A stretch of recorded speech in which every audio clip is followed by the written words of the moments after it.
ভুটান পাহাড়ের বৃষ্টি ও এলাকায় ভারী বৃষ্টির ফলে মাদারিহাট এলাকায় বাংরি নদীর জলস্তর বৃদ্ধি পেয়েছে। মাদারিহাট জামতলা এলাকায় প্রবল স্রোতে প্রবাহিত হচ্ছে বাংরি নদীর জল। মাদারিহাট থেকে টোটোপাড়া, হন্টাপাড়া সহ বিভিন্ন এলাকায় যাতায়াত বন্ধ। জামতলা এলাকায় প্রবল স্রোতে বাংরি নদীর জল প্রবাহিত হচ্ছে, দুধারে আটকে রয়েছেন বহু মানুষ। সঙ্গে মাদারিহাট হলং নদীর জল বৃদ্ধি পেয়েছে। জলদাপাড়া জাতীয় উদ্যানের পাশ দিয়ে বয়ে গেছে এই হলং নদী। হলং নদীর ওপারে রয়েছে বন দপ্তরের কার্যকারী অফিস।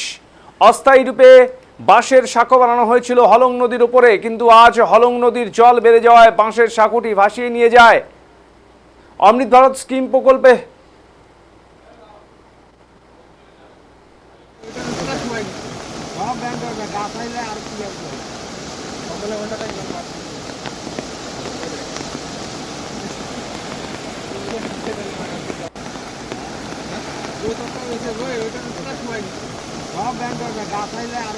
দেখছেন সেই ছবি,